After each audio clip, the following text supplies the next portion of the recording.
might not be listening to us at morning. No, I was saying good morning to you. Oh, good morning. Okay. And good whatever it is when you're listening. Thank you for listening.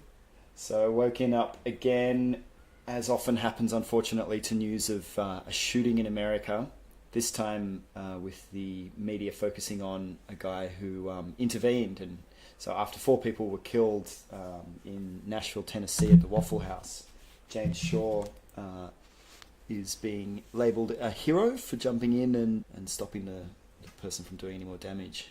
And I think what we liked was the way he's handling that interview. He's not media trained, I would imagine, but he's just so sincere and genuine. And at the beginning of this clip, he talks about his daughter. And anyway, let's play the clip and then go back and replay and start. I'm 29 years old. I have a 4-year-old daughter. And I think I'm a pretty cool guy to be around. Yeah, I knew I had it in me, but I haven't had any specific combat training. It's just, I fight my daughter every night so I can get her, put her to bed. But I just knew it was me or him or that type of scenario. So I chose to go with what I want to go with, and it worked. I didn't think about my daughter. So when on my Instagram and Facebook, everybody's calling me a hero, but I want people to know that I did that completely out of a selfish act. I was completely doing it just to save myself. Now, me doing that, I did save other people, but I don't want people to think that I was the Terminator or Superman or anybody like that.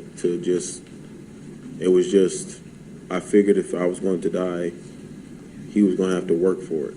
So I rushed him, and it actually worked out to my favor. So I actually didn't think about my daughter until I got into the ambulance, and one of the paramedics asked me about myself, and I told him I had a 4-year-old daughter, and that's when it really kind of hit home. So if I didn't put my life at risk, I'm probably not here.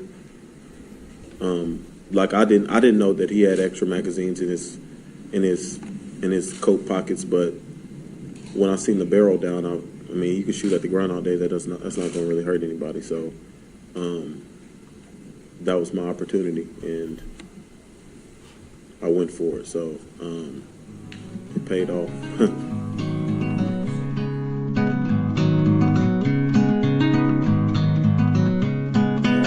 I fight my daughter every night so I can get her to put her to bed. But so just freezing it. It's just extraordinary that he's just witnessed 4 people killed, and he got out of it himself. I mean, it was touch and go. And he can make a joke about his daughter. Yeah. What do you make of that? That's just so strange, don't you think? And he doesn't seem to be in shock and protecting himself. Yeah, I'd be interested to know how long after the actual incident this happened, but since it was just this morning, and it's got to be a matter of hours at the very most, but probably less. Yeah, he's a very relaxed and self-confident individual. At least that's how he comes across. So it's interesting to look at his demeanor and how he carries himself. Because I think he just said, yeah, I knew I had it in me. Yeah. And I'm very glad that he didn't say, oh yes, I'm trained by the military, because I'm sure everybody would say, oh, everybody's, it's only our military who can behave like, and as you pointed out, he didn't have a gun. That would have been very bad for our side of rational thinking people, saying throwing more guns into the equation isn't the way to solve the too many guns problem. Me or him or that type of scenario. So I chose to go with what I wanted to go with, and it worked. Did you think about your daughter in that moment? I didn't think about my daughter. So when on my Instagram and Facebook, everybody's calling me a hero, but I want people to know that I did that completely out of a selfish act. So he's saying, I want people to know, and then he clears his throat.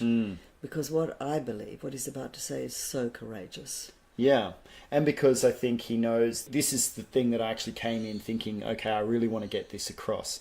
So before it was just set up, yep, answer it. Okay, so what I'm trying to tell you is And by the way, exactly what a hero would say. Yes, that's right. But I don't get the impression that he's doing it for that reason. No, you get the impression he's gone away and he's looked at Instagram and Facebook and thought, what? No, all I wanted was to get out of there alive, which is probably what 90% of heroes do anyway. I'd say 99.9. Yeah.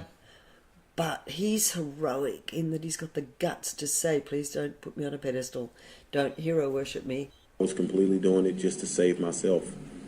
Now, me doing that, I did save other people, but I don't want people to think that I was the Terminator or Superman or anybody like that to just... It was just... I figured if I was going to die... So he's making a joke. I'm not the Terminator, but he's not doing it with humour. And then he uses the word die. Shakespeare would love this because earlier he said something along the lines of the scenario was it was him or me, and I chose what I wanted it to be. And he's been avoiding life, death, but no, he said I didn't want to die. Yeah. But he faced his own death for sure. Yeah, I mean, this is already after bullets have been whizzing through and he saw somebody struck and lying on the ground at least. And I think he's grazed his hand and he's been in close contact with his bloke. He was going to have to work for it. So I rushed him and it actually worked out to my favor. So I actually didn't think about my daughter until I got into the ambulance and... one of the paramedics asked me about myself, and I told him I had a 4-year-old daughter, and that's when it really kind of hit home. Fight or flight. His brain was too Fight, full flight, of freeze. chemicals too. So if I didn't put my life at risk, I'm probably not here. Like I didn't know that he had extra magazines in his. I'm probably not here in his coat pockets, but when I seen the barrel down, I mean, you can shoot at the ground all day. That's not going to really hurt anybody. So, that was my opportunity, and I went for it. So.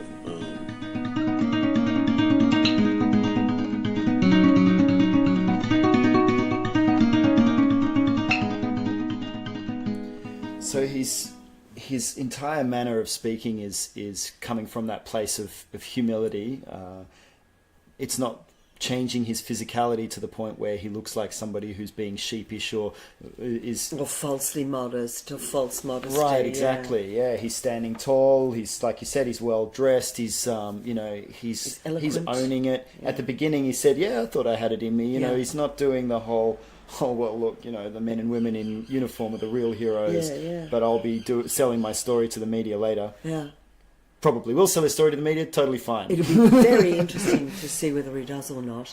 And I'm already thinking, what's he going to do when his daughter comes home tomorrow and says, all the kids at school says you're a hero, Dad. Yeah. Let me sit you down and talk to you about heroism. Martin Luther King, for example. Right, fantastic. Yeah. Yeah, exactly.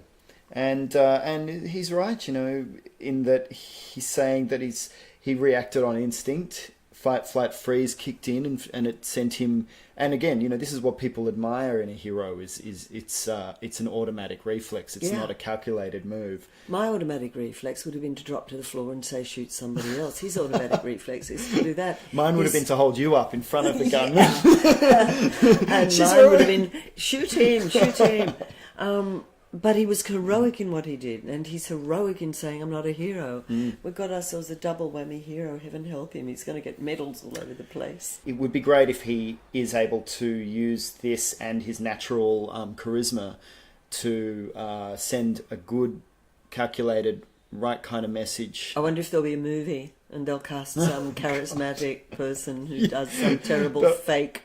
Oh, no, they'll get a Denzel Washington type that he'll have to be a bit younger than Denzel, but that type of person. Yeah. Fix that. Yeah. Interesting guy. Yeah, good stuff. Good to see a little bit of positive news. I really hope they get this killer